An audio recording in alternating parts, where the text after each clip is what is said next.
네, 우리는 편견 속에서 살아가고 있습니다. 편견이란 어떤 특정 집단이나 개인에 대한 공정하지 못하고 한쪽으로 치우친 생각을 의미합니다. 우리는 흔히 편견이라고 들으면 학생에 대한 편견, 여성에 대한 편견, 그리고 다문화 가정에 대한 편견을 생각합니다. 이것은 모두 다수가 소수에게 갖고 있는 편견입니다. 하지만 제가 오늘 이야기하고자 하는 것은 이것과는 조금 다른 종류의 편견입니다. 여기 두 쌍의 커플이 있습니다. 왼쪽 커플은 이성애자 커플이고 오른쪽 커플은 동성애자 커플입니다. 이 두 커플 사이에 편견이 존재한다고 할 때 우리는 어느 쪽으로 편견이 있다고 생각할까요? 네, 일반적으로는 이 방향, 즉 이성애자가 동성애자에게 편견을 가지고 있다고 생각합니다. 하지만 제가 오늘 이야기하고자 하는 것은 이 방향, 즉 동성애자가 이성애자에게 소수가 다수에게 가지고 있는 편견에 대해 이야기해보자 합니다. 네, 그럼 제 경험을 한번 말씀드릴까요? 제 목소리 어떤가요?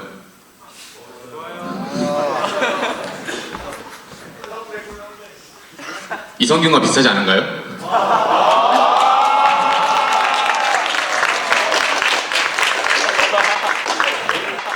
네, 이렇게 여러 사람들이 좋다고도 해주시고 성우 같다고 해주시는 제 목소리지만 저는 지난 1년 동안 이 목소리가 싫었고 심지어는 목소리가 없어졌으면이라고 생각한 적도 있었습니다.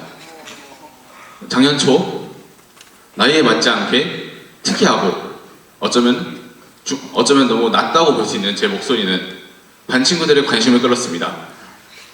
처음에는 한두 명 정도가 따라하는 걸로 시작하였고 그때까지만 해도 저는 이것은 그저 친해지려는 시도이다, 나에게 관심을 가져주는 것이라고 생각하고 대수롭지 않게 여기고 넘어갔습니다.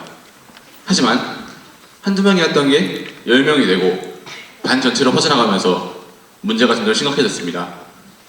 처음에는 따라하기로 시작했던 것도 놀림으로 발전해갔고 점점 저에게 스트레스를 주기 시작했죠.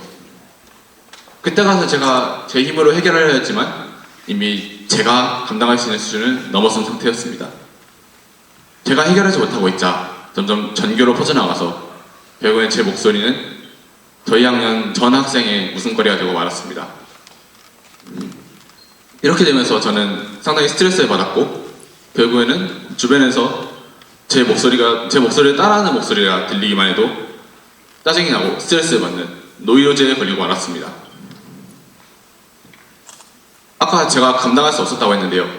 제가 감당할 수 없게 되자 결국에는 선생님들에게 도움을 요청해서 선생님들의 힘을 빌려서 이 문제를 해결할 수 있었습니다. 이 문제를 해결하고 난 뒤에 분위기에 휩쓸려서 저를 놀리고 친구들과 같이 웃던, 저를 보며 웃던 친구들이 저에게 와서 사과하기 시작했습니다. 그런데 그 친구들의 사과를 들으면서 문득 이런 생각이 들었습니다. 내가 혹시 그 친구들의 악의가 없던, 아니면 나와 전혀 관계되지 않았던 내 행동들까지 나를 놀리는 것으로 의심했던 것은 아닐까?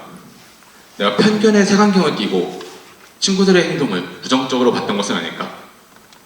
이런 생각을 하고 친구들과의 대화를 시도해봤습니다. 친구들과 대화를 해보면서 제가 생각한 대로 오해했던 친구들이 몇 명 있었다는 것을 알게 되었습니다. 저의 편견이, 저의 선입관이 그 친구들의 행동이 저희가 공격적으로 보이게 만든 것이죠. 그 친구들과 대화를 나누면서 제가 가지고 있던 편견도 풀고 오해도 해소하면서 그 친구들과 멀어졌던 거리를 다시 좁힐 수 있었습니다. 이런 사건이 있으면서 저는 소수가 다수에 갖는 편견에 대해서 생각해보게 되었습니다. 여기 그림을 보시죠. 오른쪽에 있는 3명의 사람과 왼쪽에 있는 1명의 사람이 있습니다. 자, 여기서 질문 하나 드리겠습니다. 이 사진을 보고 처음 드는 생각이 무엇인가요? 네, 일반적으로는 오른쪽에 있는 3사람이 왼쪽에 있는 1사람을 뒷담하고 있다고, 험담하고 있다고 생각하실 겁니다.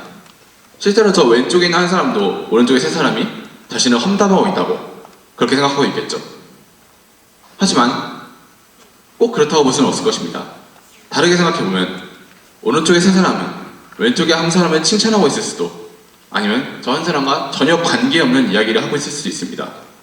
하지만 여러분의 편견과 저 한 사람의 피해의식이라는 생각이 저 한 사람을 험담하고 있다고 생각해 만든 것입니다. 여러분도 이런 경험이 있으실 겁니다. 여러분은 혹시 친한 친구와 싸워본 적 있으신가요? 친한 친구와 싸워보고 난 뒤에 그 친구의 행동 하나, 눈짓 하나, 말 한마디가 여러분께 공격적으로 다가온 적 있지 않나요? 하지만 그것을 나중에 그 친구와 얘기해보면 전혀 그런 의도가 아니었고 여러분이 오해한 것이었다고 알게 된 적이 몇 번 있으실 겁니다. 여러분의 편견이, 여러분의 피해의식이 그 친구들의 행동을 여러분께 부정적으로 보이게 만든 것입니다. 이런 식으로 다수와 소수 간의 편견이 상당히 갈등을 만들고 있습니다. 다수는 소수를 자신과는 다르다는 이유로 편견의 틀 안에 가두려고 하고 있고, 소수는 자신도 모르는 사이에 그 틀을 점점 견고하게 다져가고 있습니다.